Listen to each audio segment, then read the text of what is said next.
Sir जय सिया राम। जय सिया राम। प्रभु श्री राम को अगर यदि वनवास नहीं होता, पूर्व में दिए गए वरदान और श्रापों का क्या होता, इस विषय पर आप विस्तार पूर्वक एक एक कड़ी में हमें समझाते हुए आज हम प्रवेश कर गए हैं, मतलब एपिसोड नंबर 113 या कड़ी नंबर 113। और उसी में हमारा जैसे पिछले प्रसंग चल रहा था कि माता सीता की अग्नि परीक्षा के बाद माता सीता वापस लौट कर रहे अपने पुण्य स्वरूप में, और श्री अयोध्या धाम जाने के लिए पुष्पक विमान आया है। तो वो प्रसंग हमारा रह गया था, उसी पर चर्चा चल। मैं चाहूँगा उस दिव्य प्रसंग को पुनः मतलब आगे की तरफ बढ़े, यानी कि श्री अयोध्या धाम की तरफ हम बढ़े, क्योंकि अब बहुत लंबा अरसा हो गया प्रभु श्री राम को अयोध्या धाम से दिए हुए। तो हर किसी की इच्छा है कि प्रभु श्री राम जल्दी से जल्दी श्री अयोध्या धाम आए। बहुत सुंदर। क्या होता है कि जैसा कि पिछले एपिसोड में हमने किया कि वो पुष्पक विमान की क्या क्या विशेषताएं उसमें चर्चा की है। जब पुष्पक विमान हुआ है तो वहाँ पुष्पकारूढ़ होना ही है सभी को। तो वहाँ क्या करते हैं प्रभु, ये कहते हैं कि वानरेंद्र, ये सब वानर हैं, इनको बहुत समय हो गया अपने घर परिवार से छोड़े हुए, अब इनको आदेश दो, विदा करो, ये अपने अपने घरों पे जाएं, जिससे है। और वो साथ ही सबसे कहते हैं कि तुम्हारी वजह से ही ये सब मुझे हो पाया है, और तुम्हें कभी भी किसी को किसी भी तरह का कष्ट हो, अयोध्या आपकी है, राम आपका है, संकोच मत करना, और कहीं भी किसी भी तरह से हो समस्या हो आ जाना। तो होता क्या है कि जो विदाई की बात होती है तो निश्चित रूप से प्रभु की विदाई तो सबको ऐसी लगेगी, क्योंकि जैसे हमने पहले अनेक बार चर्चा किया कि वो विशेष सबके ध्यान रखते थे। तो और प्रभु के साथ इतने समय रहना, जिसकी कहना चाहिए झलक पाने के लिए आदमी जीवन भर तपस्या करे, और वहाँ इतना समय साथ रह के फिर जब विदाई होगी तो निश्चित रूप से ऐसा लगेगा। लेकिन एक ये आवश्यकता और उसकी भी है तो वहाँ होती है। तो वहाँ पर सब वानरों को विदा किया जाता है, और ऐसा भी आता है जैसा पहले भी हमने चर्चा की थी, ऋषमुख पर्वत पर जब सब वानर आए थे सबको ऐसा लगा प्रभु व्यक्तिगत उनसे मिले हैं। तो अभी भी सबको ऐसा लगा कि प्रभु ने अपने करों से स्पर्श किया और सबसे वो मिले हैं, सब विदा होते हैं। उसके बाद प्रभु क्या करते हैं कि एक तरह से वानरेंद्र से भी ये कहते हैं कि अब आप भी एक तरह से विदा होने की बात होती है, और वो विभीषण को भी ये चाहते हैं कि अब ये भी अपना लंका जाएं। लेकिन क्या होता है, क्योंकि सबके मन में ये होती है कि भाई अभी हम भी प्रभु के साथ चलें, लेकिन हनुमान जी ने क्या है कि अपनों पूरी तरह से सेवा में समर्पित कर रखा है। तो उन्हें ऐसा लगा इसमें पूछना ही क्या है, ये तो हमें तो जानना ही है। तो वो विमान की एक तरह से साज सज्जा पे देखते हैं, उसको आसन वगैरह लगाने, उस में सेवा में हो जाते हैं। तो तब होता क्या कि विभीषण और उधर वानरेंद्र सुग्रीव दोनों प्रभु के आगे एक निवेदन करते हैं कि हमारी ये इच्छा है कि हम भी आपके परिजनों से मिलें, और आपका अभिषेक में शामिल होने के बाद आप जैसा आदेश दें फिर हम आ जाएं। तो प्रभु कहते हैं अच्छा ठीक है, पर एक काम करो, सब उस पर विमान पर आरूढ़ हो, विमान में सब लोग बाकायदा उसमें होते हैं। और जैसा कि बताया था वो प्रभु के आदेश से विमान वहाँ से उड़ता है। और जब विमान उड़ता है, पुष्पक विमान की जो वो आपको विशेषता बताएं कि वो बिल्कुल न्यूनतम स्थिर भी रह सकता है, न्यूनतम गति से भी चल सकता है। तो वहाँ पर क्या होता है, प्रभु ऊपर से माता जानकी को इस तरह बता रहे होते हैं कि यहाँ पर दशग्रीव का वध किया, और इस तरह से सारी चर्चा धीरे धीरे उन्हें दिखा रहे होते हैं। और वो ये भी बताते हैं कि कुंभकर्ण का इतना विशाल था कि उसको भले ही सिर काट दिया था, जैसे हमने उस समय एपिसोड में बड़ी विस्तृत चर्चा की थी कि ऐसा लगा था कि उसके लिए हमने तो कई उदाहरण भी दिए थे। बाबा दीप सिंह जी का भी दिया था कि वो वर्तमान में भी अमृतसर में उनका अभी भी वहाँ है। तो उसी तरह से ये था कि उनका धड़ अलग होने के बावजूद भी वो प्रभु की तरफ दौड़ा था, तो उसके हिस्से हुए। तो यानी कि वो प्रभु ने दिखाया कि जो इतना बड़ा विशाल गड्ढा है तो कितना विशाल वो था, जिसको देख के हमारे वानरों में, क्योंकि वो नल नील की तरफ देखा, उन्होंने एक तरह से उसको कहा ये कहीं रावण की कोई माया का भी वो महाकाय यंत्र तो नहीं है। तो वो इस तरह से उन्होंने कहा, और कि हमारे में लोगों ने ये समझा। तो नल नील मुस्कुरा गए। लेकिन वहाँ वो भी वो कहते हैं, लेकिन मुझसे अधिक मुश्किल था मेघनाद का वध करना, क्योंकि मेघनाद को एक तरह से ये वो मिला हुआ कहा कि जो भी 12 वर्ष अनिद्रा और आहार बिना रहेगा वही इसका वध कर सकता। और दूसरा वो इतना मायावी था, एक बार तो उसने हमें ही वो नाग पास में बांध लिया था, और उसने इस तरह से किया था। तो उस माता ने कहा हाँ हाँ, मैं भी एक तरह से उधर लाई गई थी और मैं आई थी देखने, और मुझे ऐसा लगा, और उस समय त्रिजटा ने मेरा ध्यान नहीं रखा होता तो मैं भी अपने शरीर को उसी समय ख़त्म कर देती। तो यहाँ साथ ही फिर एकदम वो आता है माता की त्रिजटा ने बिल्कुल माता की तरह से मेरा ध्यान रखा है। तो प्रसंग बस वहाँ ये चर्चा आती है कि माता त्रिजटा, तो तुरंत विभीषण ये कहते हैं नहीं, उनको राजमहल में स्थान मिल गया और राजमाता एक तरह शर्मा ने अपनी तरह से ही उनको रखा हुआ है। तो वो प्रभु भी कहते हैं चलो यथा योग उचित व्यक्ति को ही एक लाज मिला है, क्योंकि ये समझने का आशय होता है कि राजनीति वो चीज़ होती है कही कम जाती है, समझी ज़्यादा जाती है। तो ये नहीं है सब चीज़ें कही जाएंगी, क्या होना है वही चीज़ें। वहाँ भी हमने बताया था कि विभीषण जी ने किस तरह सेवा के लिए वहाँ सेवकियाँ लगाई हैं, किस तरह क्या होना है, इसी तरह से उन्होंने उसको त्रिजटा को राजमहल में पहुँचा दिया है।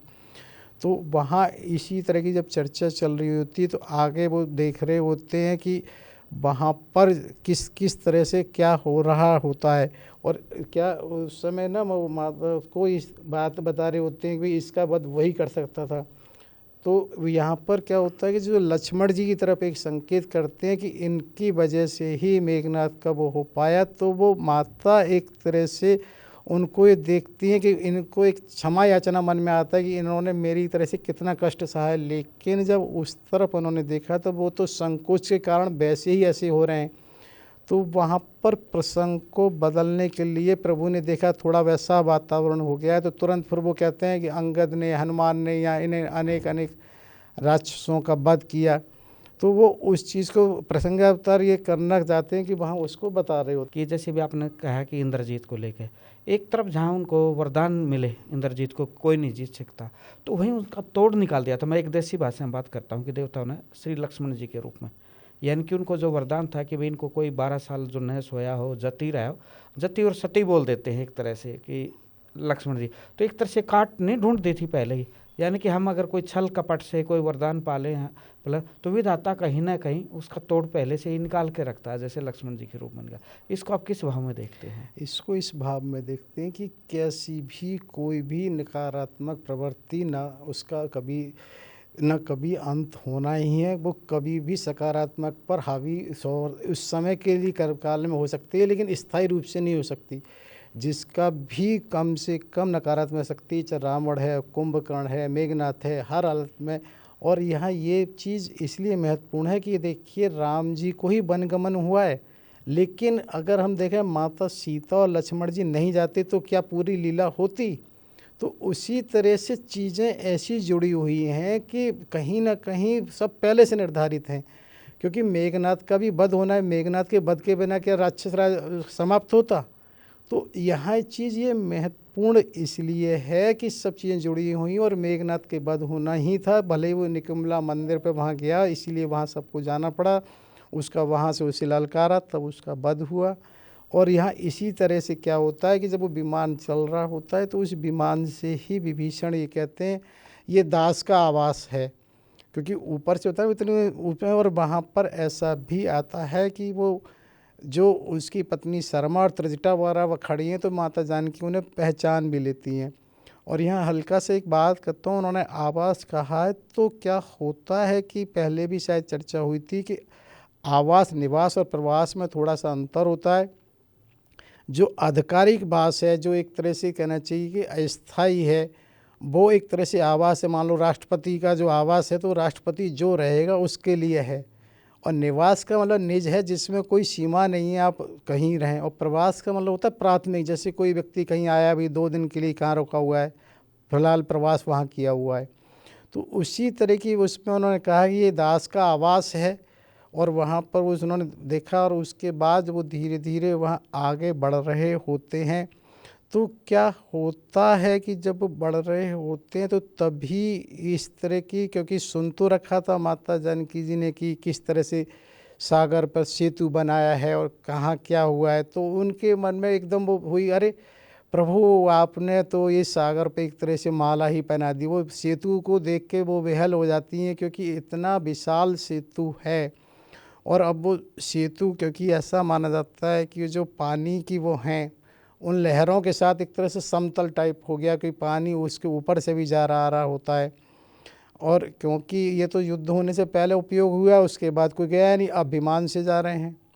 तो यहाँ ये चीज़ महत्वपूर्ण हो जाती है कि जो उस समय बनाया गया था सेतु, वो वास्तव में जो सेतु है, इतना उस समय चर्चा हुई थी, लंबा चौड़ा था, जिसको ये कहा था कि 5 दिन में ही, हमने उस समय बताई कि पहले दिन 14 कोस बना, 21 फिर 20, इस तरह से उसकी नल नील ने बनाया था। तो प्रभु उसको श्रेय नल नील को देते हैं। और ये देखिए उस समय मुख्य रूप से इसलिए महत्वपूर्ण वो था सेतु कि उसमें कहीं कोई पिलर नहीं था, इतने लंबे चौड़ा वो होने के बावजूद भी पानी के उसमें समुद्र में, और वो था स्थायी रूप से। तो नल नील को तो वहाँ नल नील भी संकोच करते हैं, क्योंकि प्रभु को श्रेय तो देना है कि, लेकिन वो वास्तव में ये जानते हैं कि प्रभु की लीला है। जब उन्होंने पत्थरों को रखा तो वो डूबे नहीं थे, लेकिन वो बहने से रुके हों ऐसा नहीं है। तो तभी हनुमान जी बताते हैं ये तो प्रभु के नाम की ही लीला थी, जिसकी वजह से ऐसा हो पाया है। और जब वो हो पाया है तो वो उसके लिए तो वो माता जानकी प्रभु नाम को तो अच्छे से समझती हैं, उनके नाम से कुछ भी हो सकता है।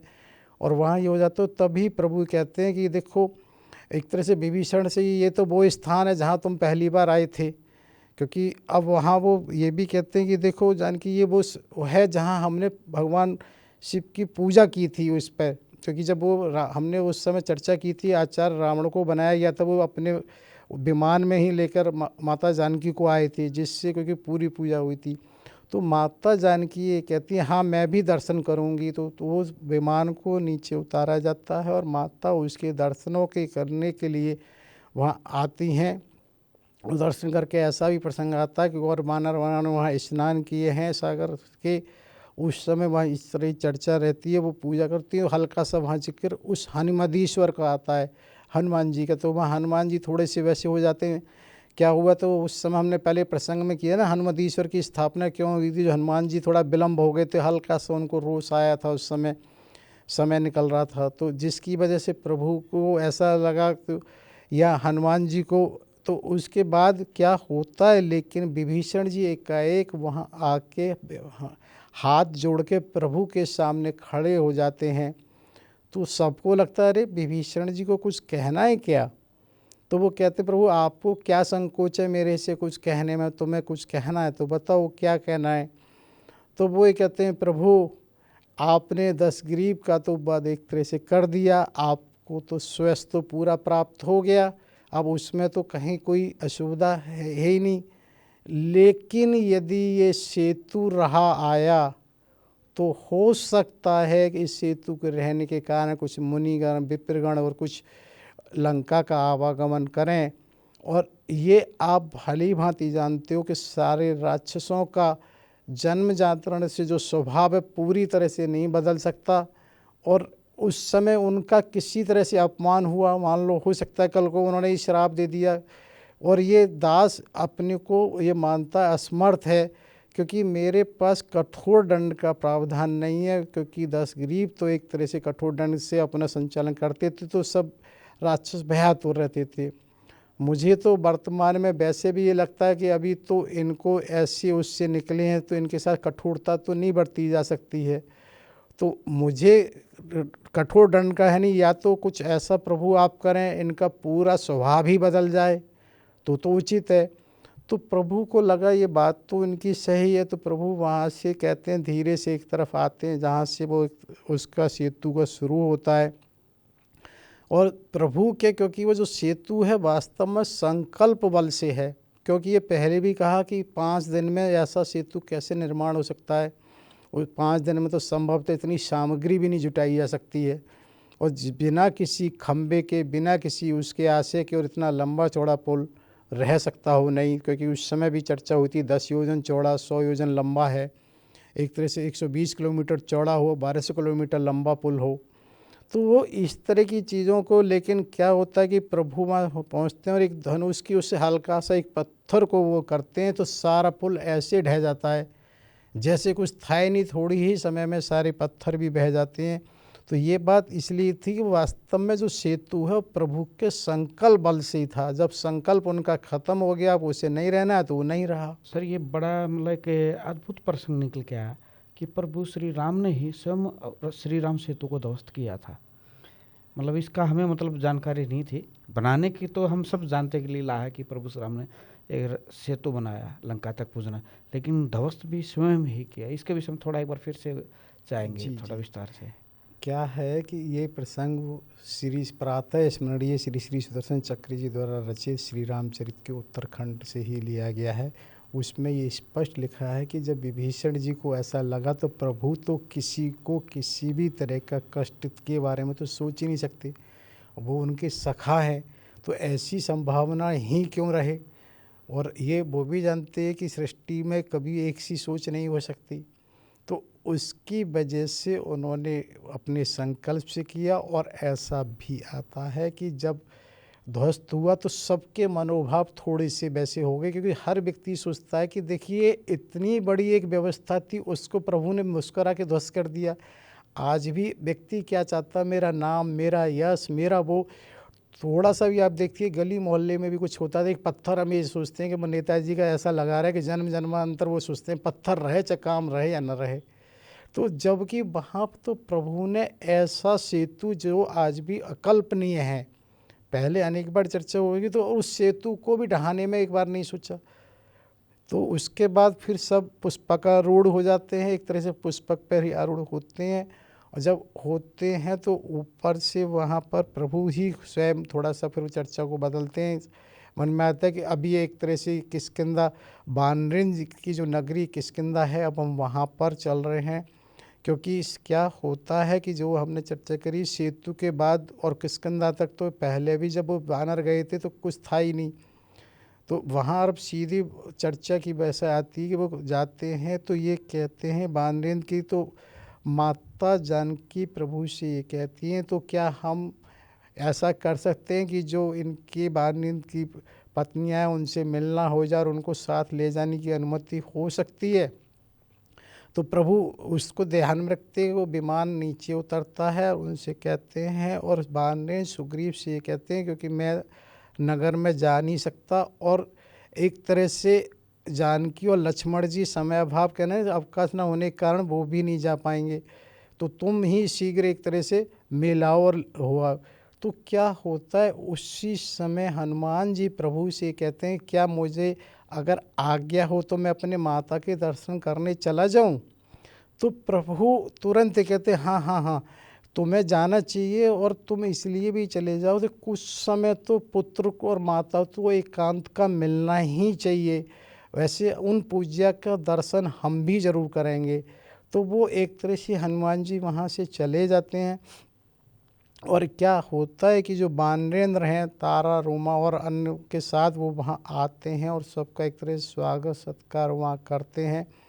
और वहाँ स्वागत सत्कार करते हैं तो तारा उनसे कहती है कि दासी एक तरह से इस योग्य नहीं है कि वहाँ उसकी नगरी में पदार्पण हो सके। माता जानकी जी से कहती हैं, वो कहती हैं नहीं, आप तो देखो वानरेंद्र तो अपने ही हैं, लेकिन अब आप तो समझते हो कि प्रभु को कितनी आतुरता हो रही है वहाँ जाने की, तो आप समय को इस तरह से समझ सकती हो।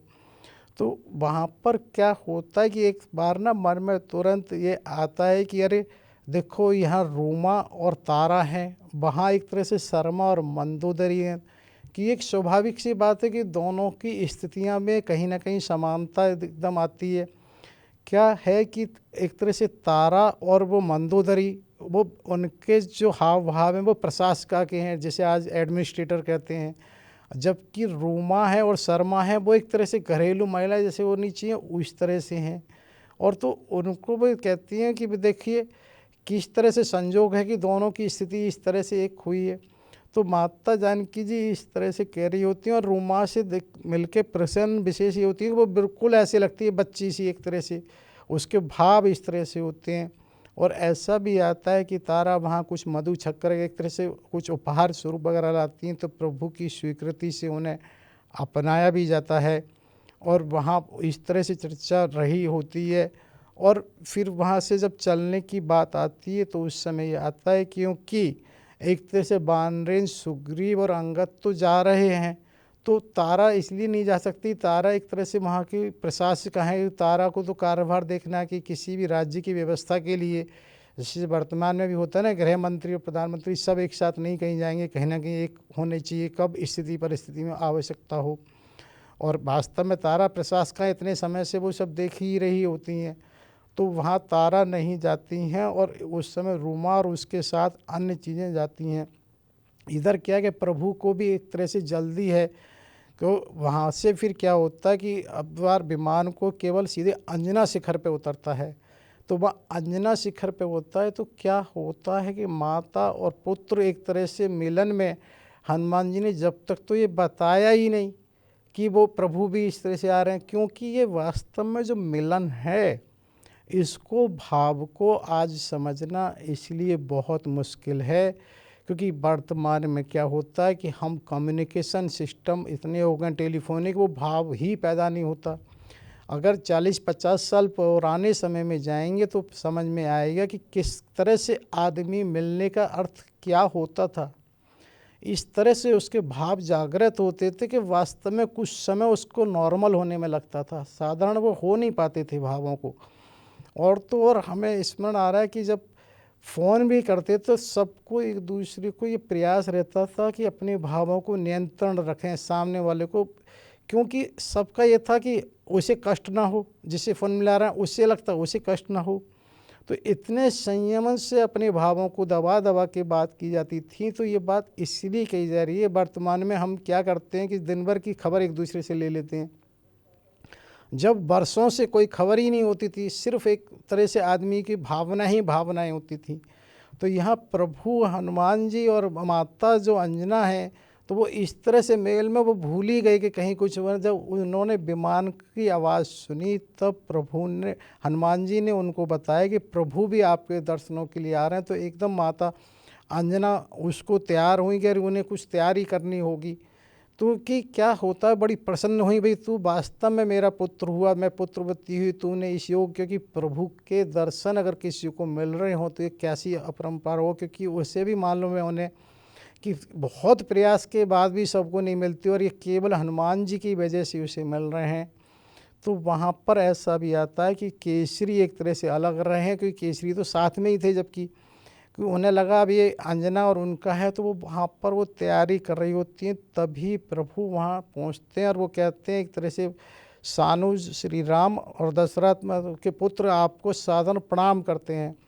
तो माता अंजना की स्थिति एकदम इतनी भाव-विह्वल हो जाती है, क्योंकि प्रभु और सामने इस तरह से प्रणाम करें तो वो ऐसा आता है कि सब सुध-बुध खो जाती हैं और हो सकता है कहीं गिरती। लेकिन जब भी माता जानकी जी ने पास में उनको संभाल लिया है और वो इस तरह से जब संभालती हैं तो उनको चरण वंदना करनी होती है। क्या होता है कि फिर वहाँ पर इस तरह से परिचय की बात आती है, जब प्रभु से मिल लेती हैं तो ये वानरेन, सुग्रीव हैं, जामवंत, अंगद हैं, अन्य अन्य मुखों का होता है।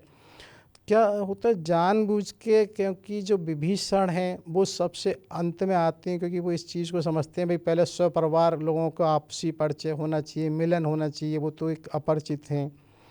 तो वहाँ उस समय हनुमान जी परिचय कराते हैं। ये इस तरह से राक्षसेंद्र, एक तरह से राक्षसों के जो अधिपति कह रहे वो हैं विभीषण हैं। तो वो चौंकती हैं, विभीषण वो तो रावण है, वो तो वो कहते हैं नहीं, उसको तो प्रभु ने संग्राम में सुला दिया और वो है। तो फिर एक तरह से संक्षिप्त में सारी चीज़ें कहानी उनको सुनाते हैं, इस तरह से ऐसा हुआ। तो वो एक क्रोधातुर हो जाती हैं, बोले अरे तू मेरा पुत्र ऐसे कैसे हो गया, और तूने मेरे दूध की लाज नहीं रखी, और कैसे इसको और तूने ऐसा हो गया, तेरे होते हुए प्रभु को ऐसा करना पड़ा है, तूने मेरे को लजा दिया, तेरे होते हुए तुझे तो वहीं मसल देना था। तो वो बच्चे की तरह से एकदम डरते हुए बोले, माता अब आप मेरी बात सुनो, हम में सबसे वयोवृद्ध जामवंत जी हैं जो यहाँ उपस्थित हैं, उनसे आप पूछ लो। उन्होंने ही ऐसा करने से रोका था। उन्होंने ये कहा था कि किसी भी कर्म का श्रेयस हमारे स्वामी को मिलना चाहिए, सेवक का धर्म नहीं है कि उसको श्रेयस को ले। तो ये इस तरह से जब उन्होंने कहा अच्छा फिर ये बात तेरी सही है कि हाँ उन्होंने, तुमने अनुशासन स्वीकार किया, अच्छा किया है। तो क्या होता है, जब इस तरह की बात हो रही होती है तो कहीं माता की अंजना की दृष्टि जाती है लक्ष्मण जी पे, वो कहीं ऐसा लगा मुस्करा से रहे हैं। तो उन्हें लगा कि ये महसूस कर रहे हैं एक अतिशयोक्ति है। तो वहाँ पर वो उसी समय एक तरफ जाती हैं और कहीं ऐसा प्रसंग आता है क्योंकि वात्सल प्रेम उनका झलकता है, तो जिसकी वजह से वहाँ दूध की धार इस तरह से बहती है, जो शिखर है वो पूरी तरह से जमींदोज हो जाता है। तो उसके बाद तो फिर लक्ष्मण जी को कुछ कहना ही नहीं था, वो माता अंजना के ही चरणों में एक तरह से होते हैं। और फिर क्या होता है कि माता अंजना इतनी भाव विवल हो जाती हैं कि प्रभु मैं आपको क्या समर्पित करूं, मैं आपको क्या करूं, मैं अपने पुत्र को ही आपको समर्पित करती हूं, इसे अपनी सेवा में रख लो। वहाँ से प्रभु ये कहते हैं अच्छा नहीं, मैं आपके आदेश का पालन करूंगा। और थोड़ा फिर सब लोग विमान में बैठते हैं और चलते हैं। तो तय किया कि माता जानकी को जब आगे बढ़ते हैं तुरंत उन्हें जटायु का स्मरण होता है और वो कहती हैं यहीं पर कहीं ना कहीं जटायुराज मिले होंगे, यहीं रहा होगा। कि ये माता जानकी के लिए विशेष महत्वपूर्ण होता है कि वो जटायु का जो उनका व्यवहार था एक तरह से पुत्रीवती और एक पुत्रवत था। उन्होंने उसने ही रक्षा के लिए अपने प्राण भी त्याग दी थी। और एक बार तो उन्होंने रावण को बिल्कुल एक तरह से उसका रथ भी तोड़ दिया था, वो कर दिया था, जिसकी वजह से उन्हें वो स्मरण था कि ऐसा लगा था। तो वहाँ भी प्रभु ये कहते हैं केवल तुम्हारा समाचार देने के लिए ही उन्होंने अपने प्राणों को शरीर में रखा था। और सब लोग एक तरह से उस स्थान को ऐसा झांकते हैं विमान से जैसे कि वो अभी भी वर्तमान में है। तो वहाँ पर वो ऐसा तो होना ही नहीं था। और उसके बाद वो एक तरह से वो ये भी कहते हैं कि यहीं से चलने के बाद कवंद मिला था, जिन्होंने राक्षस कवंद जो लक्ष्मण जी को एक तरह से ऐसे उठा लिया था जैसे कुछ है ही नहीं, उसकी मुक्ति कराने के बाद आगे बढ़े थे। तो यहाँ वो साथ ही साथ ना फिर वो पंचवटी का भी जिक्र करते हैं। ये वो वाली पंचवटी है जिससे एक तरह से वो हुआ था। तो पंचवटी का जिक्र यहाँ ये इसलिए करना ज़रूरी था क्योंकि वहीं से तो सीता हरण हुआ था। तो वो उस पंचवटी के बारे में कहते हैं जिसके कारण से यहाँ ये तुम्हारा अपहरण हुआ था, ये वही पंचवटी है। मतलब सर, मतलब मैं जहाँ तक समझ रहा हूँ कि राम कथा एक लीला तो है ही प्रभु की।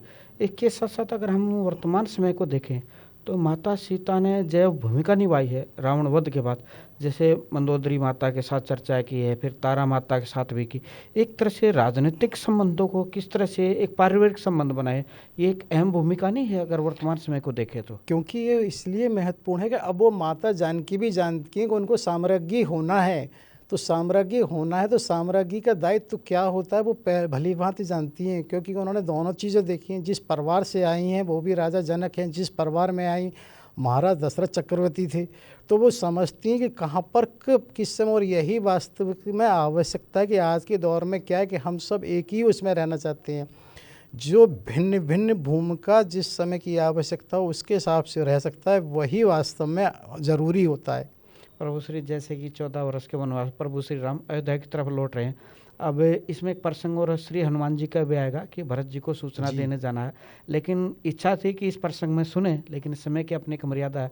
इसको हम अगली कड़ी में आपसे श्रवण करना चाहेंगे और इसके साथ साथ और भी जो अद्भुत लीलाएं होती हैं उनका भी श्रवण करेंगे।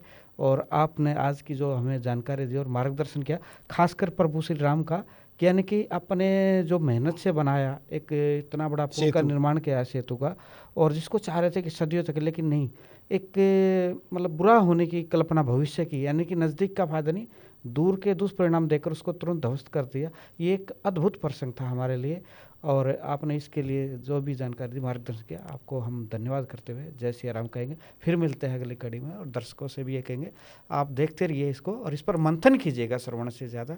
इन्हीं शुभकामनाओं के साथ, शुभ विचारों के साथ, जय सिया राम। जय सिया राम। सभी श्रोताओं एवं दर्शकों का भी कोटि कोटि आभार तथा होने वाली गलतियों के लिए क्षमा याचना। जय सिया राम।